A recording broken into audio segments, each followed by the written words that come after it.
Good morning.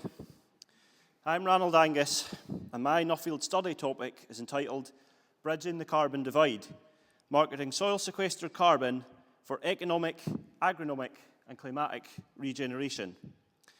This is a very prescriptive title, but the concept I'm trying to discover is a very simple one. Can we as farmers exploit the process of soil carbon sequestration as a climate solution, subsequently improving the health and agronomic performance of our soils, while simultaneously creating a new business opportunity? This graph demonstrates two important points. Firstly, it depicts the adoption of carbon markets and demand for climate solutions as I see it pan out. Secondly, it illustrates the quality of graphics you should come to expect when your presentation editing budget is made up entirely of your residual travel funds.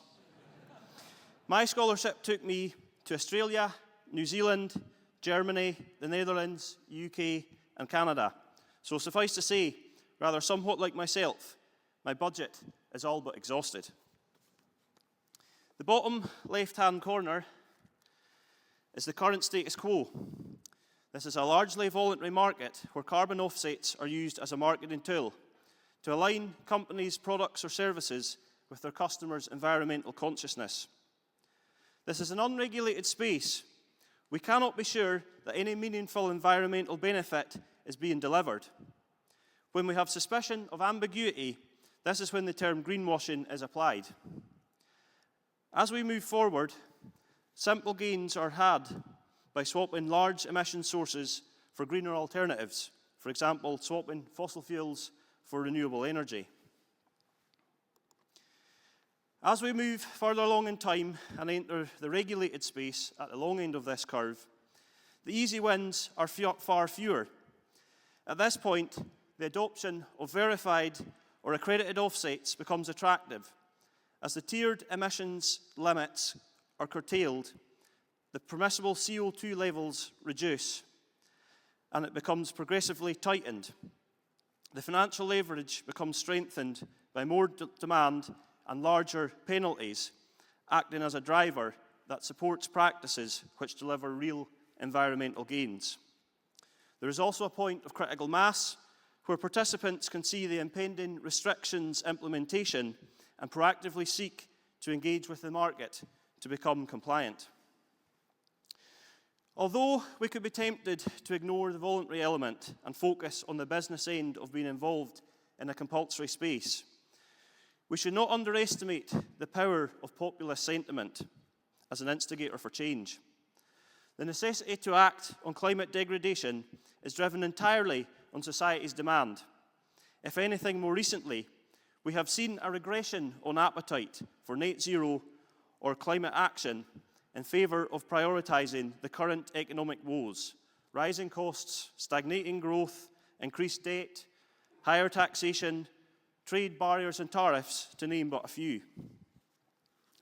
If we want to see the interaction between discretionary consumer behaviour and mandated regulatory legislation, and how that may look, in legacy Nuffield fashion, we can draw on observations from the automotive industry at present. The phasing out of petrol and diesel cars in Europe has seen a seismic transformation of this industry, with legacy car manufacturers having to rapidly develop a technology that is a significant departure from what has been their defining expertise for the last 50 or 100 years. At the same point, it has tipped the balance in favour of disruptors like Tesla, or to areas where specialism in motor and battery manufacturing is more profound, such as China, making it a competitive market. An interesting dynamic is playing out here. On the top end, business activity is completely constrained by this obligation to comply with the governance. But at the same time, at the bottom, or consumer-facing end, we have to convince the consumer that this obligation is their obligation as well. I visited Volkswagen in Wolfsburg on the left and BMW in Munich on the right, where we can see the significant efforts to sell the climate story to the consumer, because this is more than a marketing tool. This is an existential premise for these businesses. The car sales market is an interesting scene to observe at current, with the current dynamics of the economic environment, consumer behaviour and regulation intertwined.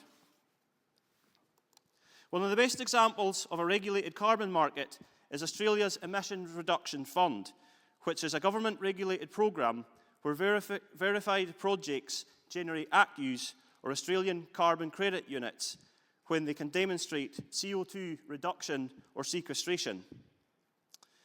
These are either held to improve your own footprint or traded to large emitters to improve theirs. Soil-sequestered carbon is being traded in this market, but recently the trend is for producers to hold on to their carbon credits and gain premium prices for agricultural goods from the supply chain buyers looking for producers who have low emissions intensity products. ACCUs can also be bought for the or traded in the voluntary market, where they are quite sought after because they have a low price of approximately 30 Australian dollars right now, and also they are deemed to have a degree of rigour. So what might marketing of soil sequestered carbon look like? This is Tom Archer, an early pioneer who has implemented regenerative grazing practices across his properties near Gundawindi in South Queensland in Australia. The flux tower on the left measures the CO2 being drawn down or emitted by the soil.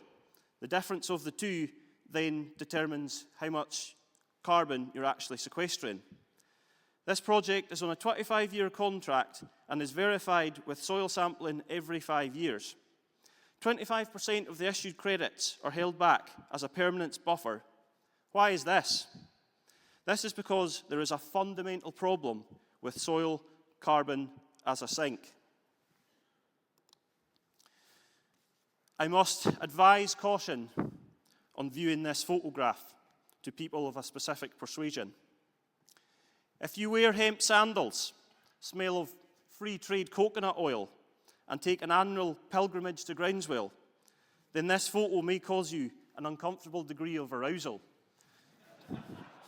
Because we have 3 regenerative practices in one picture. Direct drilling of cereals, cover cropping, and strip grazing of cattle, which are great soil carbon building practices happening here on fellow Nuffield scholar Blake Vince's farm in Chatham, Kent, in Ontario, in Canada.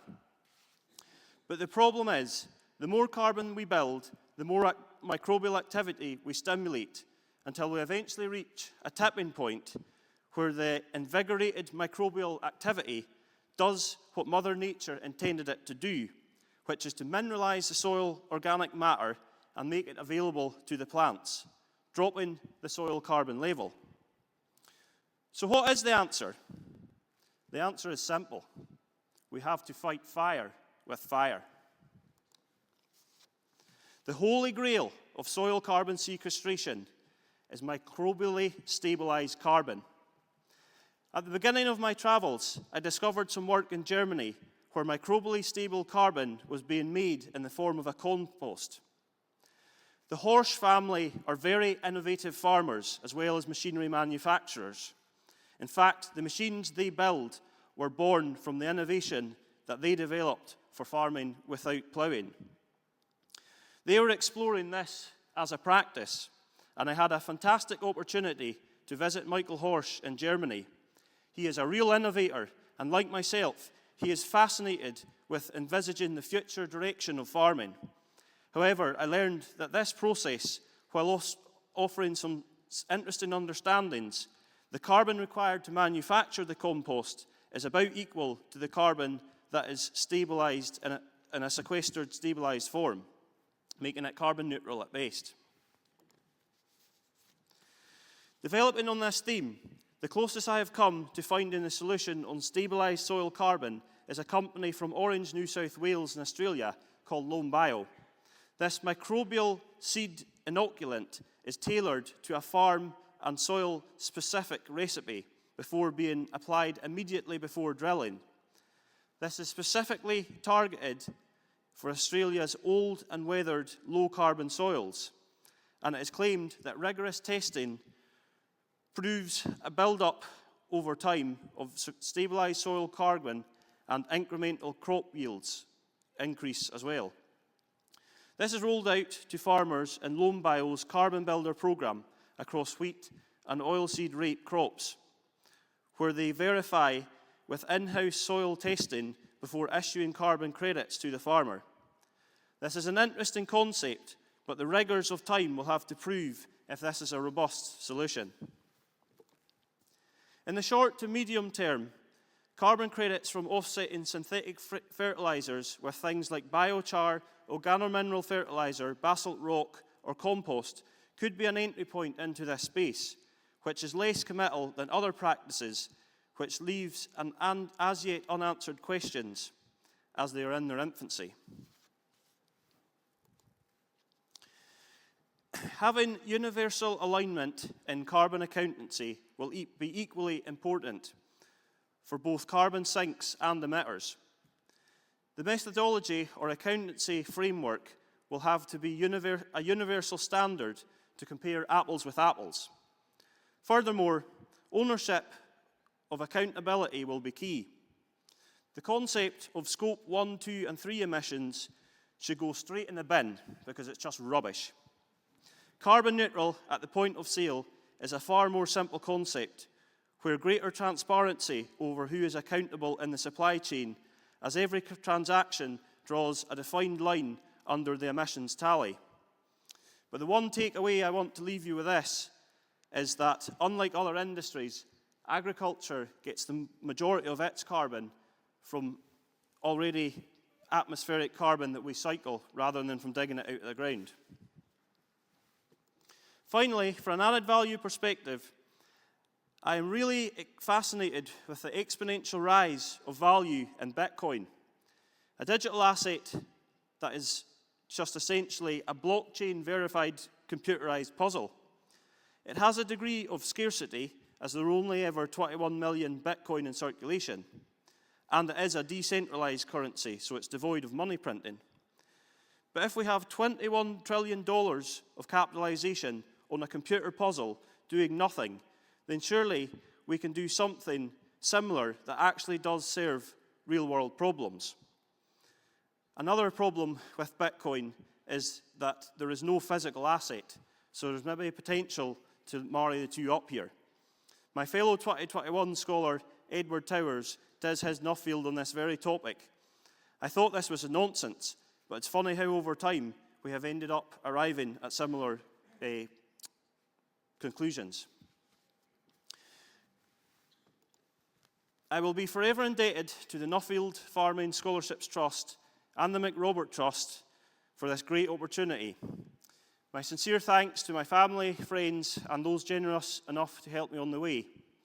And special thanks to my long-suffering mentor, Heather Wildman. I'm immensely privileged to be affiliated with this tremendous organisation.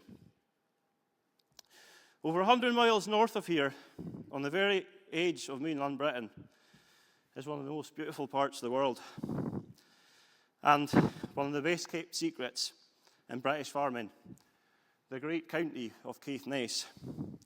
I'm the first Caithness scholar, and I hope that I will not be the last. My time here is drawing to a close. Sometime in the long and distant future, our chapter of this story will also draw to a close. What legacy will we leave behind for those that come behind us? As we're about to enter the question session now, allow me to give you a question to ponder. What will be their day? What will be their way? What will they make of our land, sea and sky? Thank you.